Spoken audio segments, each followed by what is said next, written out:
ഇടുക്കിയിൽ ഓട്ടോറിക്ഷ ഡ്രൈവറെ കമ്പംമെട്ട് സി ഷമീർ ഖാൻ മർദ്ദിച്ച സംഭവത്തിൽ കോടതിയെ സമീപിക്കാൻ ഒരുങ്ങി പരിക്കേറ്റ മുരളീധരൻ ഇടുക്കി എസ് പിക്ക് നൽകിയ പരാതിയിൽ യാതൊരു നടപടി ഇതുവരെ ഉണ്ടായിട്ടില്ല.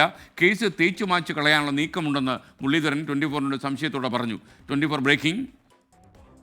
നമ്മൾ തീർച്ചയായിട്ടും 16-ാം തീയതി നമ്മൾ പരാതി എസ് പിക്ക് കൊടുത്താൽ ആ 23-ാം തീയതി DYSP ഓഫീസിലേക്ക് അവിടെ നമ്മളെ വിളിപ്പിച്ച് നമ്മൾ അത്യാവശ്യം നമ്മൾ സ്റ്റേറ്റ്മെൻ്റ് എടുത്തു. ഒരു സാക്ഷിയും വന്നിട്ടുണ്ടായിരുന്നു കൂടെ, വന്ന് കാര്യങ്ങളെല്ലാം പറഞ്ഞ് നമ്മൾ പോയി. അപ്പം ഉടനെ ആവും അന്വേഷിക്കട്ടെ എന്ന് പറഞ്ഞു. സാധാരണപ്പെട്ടവൻ്റെ ഒരു പരാതി ഈ തരത്തിലിട്ട് വലിച്ചു നീട്ടി ഇപ്പോൾ കുറ്റം ചെയ്ത പിന്നെ CIയും ഇപ്പോൾ അതിന് മേൽ ഇരിക്കുന്ന ഉദ്യോഗസ്ഥരും ഏറെക്കുറെ ആ കുറ്റത്തിലേക്ക് തന്നെ പോവുക. അന്വേഷണം സാധാരണപ്പെട്ടവനൊരു അന്വേഷണം ഉണ്ടായാലല്ലേ, ഇത് കേരളമല്ലേ, അപ്പോൾ ജനാധിപത്യ രാജ്യത്ത് ഇങ്ങനൊരു വീഴ്ച സംഭവിച്ചെങ്കിൽ അതിനെ അവരെ ഉദ്യോഗസ്ഥന്മാരെ ന്യായീകരിച്ചുകൊണ്ട് ഇവർ പോകുന്നത് ഒരിക്കലും ശരിയല്ല. നമ്മൾ മനുഷ്യാവകാശ കമ്മീഷന് നമ്മൾ പരാതി കൊടുത്തിട്ടുണ്ട്. ഇനി ഇതുവരെ അതിന് തീരുമാനമൊന്നും ആയിട്ടില്ല.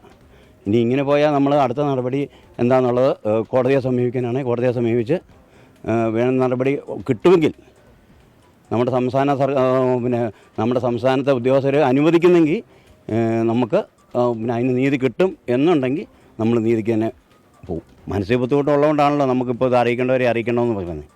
അപ്പം നമ്മൾ മാക്സിമം നമ്മൾ നോക്കും, എന്തെങ്കിലും ചെയ്യാൻ പറ്റുമെന്ന് നോക്കും. കാരണം എനിക്ക് വന്ന പോലെ തന്നെ ഇനി നാളുകളിൽ ആർക്കും വരരുത് ഈ ഒരവസ്ഥയിൽ. ഇങ്ങനെ അടിച്ച് പല്ലി കളിയാന്നൊക്കെ പറഞ്ഞാൽ അത് നമുക്ക് നമ്മുടെ പ്രബുദ്ധ കേരളത്തിൽ അത് നല്ലതാണെന്ന് എനിക്കത്ര വിശ്വാസമില്ല താൻ. നടപടി കോടതിയെ സമീപിക്കാൻ തന്നെയാണ് തീരുമാനം.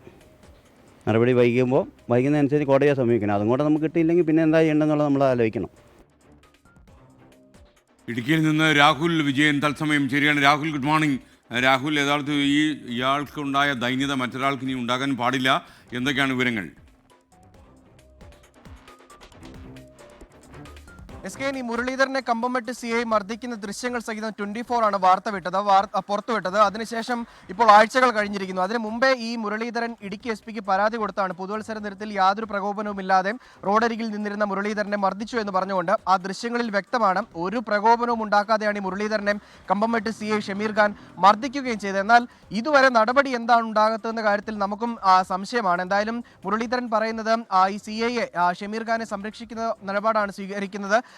ഈ കേസ് തേച്ചുമാച്ച് കളയാൻ വേണ്ടിയുള്ള നീക്കം നടക്കുന്നുണ്ടോ എന്ന് സംശയിക്കുന്നു. അതുകൊണ്ട് തന്നെ കോടതിയെയും മുഖ്യമന്ത്രിയെയും സമീപിക്കാൻ ഒരുങ്ങുകയാണ് മുരളീധരൻ എന്നുള്ളതാണ് ഏറ്റവും പ്രധാനപ്പെട്ട കാര്യം. മനുഷ്യാവകാശ കമ്മീഷനെയും ഈ കേസുമായി ബന്ധപ്പെട്ടുള്ള വിവരങ്ങൾ അറിയിച്ചിട്ടുണ്ട് എന്നുള്ളത് മുരളീധരൻ പറയുന്നു. ആ അടിയെന്ന് പറഞ്ഞാൽ ചില്ലറ അടിയല്ലായിരുന്നു. ആ അടി ദൃശ്യങ്ങൾ തന്നെ പുറത്തു വന്നിട്ടും അതിൽ എന്തുകൊണ്ടാണ് നടപടി വൈകുന്നത് എന്നുള്ളൊരു പ്രധാനപ്പെട്ട ചോദ്യമാണ് SK. എന്തായാലും അടിയന്തര നടപടി ഉണ്ടാകേണ്ടതാണ്. നേരത്തെ ഇടുക്കി SP നിർദ്ദേശപ്രകാരം കട്ടപ്പന ASP ആണ് ഈ മർദ്ദനവുമായി ബന്ധപ്പെട്ട് ഉള്ള വിഷയം പരാതി റിപ്പോർട്ട് തയ്യാറാക്കാൻ ഉണ്ടായിരുന്നത്. എന്നാൽ ASP മാറിപ്പോയി. ഇപ്പോൾ നിലവിൽ കട്ടപ്പന DYSP ആണുള്ളത്. വീണ്ടും ആ കേസ് 1 മുതൽ പഠിച്ച് വീണ്ടും റിപ്പോർട്ട് സമർപ്പിക്കണം എന്നുള്ളതാണ് അവർ വാദമായി പറയുന്നത്. ഇതിനു മുമ്പ് ASP തയ്യാറാക്കിയ റിപ്പോർട്ടിൽ ഈ കമ്പംമെട്ട് CI ഷമീർ ഖാനെ വെള്ളപൂശുന്ന നിലയിലായിരുന്നു. അവിടെ സുരക്ഷാ ഡ്യൂട്ടിക്ക് വേണ്ടി പോയ സമയത്ത് അവിടെ നിന്ന് ആളുകൾ മദ്യപിച്ച് ബഹളമുണ്ടാക്കുകയും പടക്കം പൊട്ടുകയും ചെയ്തുകൊണ്ട് കൃത്യനിർവഹണത്തിന്റെ ഭാഗമായിട്ടുള്ള ആ നടപടി മാത്രം സ്വീകരിച്ചു. അങ്ങനെ പിടിച്ച് തള്ളുക മാത്രമാണ് ചെയ്തത്. ചെറിയൊരു തള്ളലായിരുന്നു എന്നുള്ളതാണ് ആ റിപ്പോർട്ടിൽ ഉണ്ടായിരുന്നത്. പിന്നീട് ഈ വാർത്ത 24 പുറത്തു കൊണ്ടുവന്നത് പിന്നാലെ ആ റിപ്പോർട്ട് മടക്കുകയും പുതിയ റിപ്പോർട്ട് ഉടൻ സമർപ്പിക്കാൻ SP നിർദ്ദേശം നൽകുകയും ചെയ്തതാണ്. എന്താണ് ഈ കാലതാമസത്തിന് കാരണമെന്നറിയില്ല. ഒരു സാധാരണക്കാരന് നീതി ലഭിക്കാൻ ഇനിയും എത്ര നാൾ കാത്തിരിക്കേണ്ടി വരും എന്നുള്ള ചോദ്യം കൂടി ഇവിടെ വളരെ പ്രസക്തമാണ്. SK. Okay, thank you. Rahul വിജയനാണ് വിവരങ്ങൾ നൽകിയത്.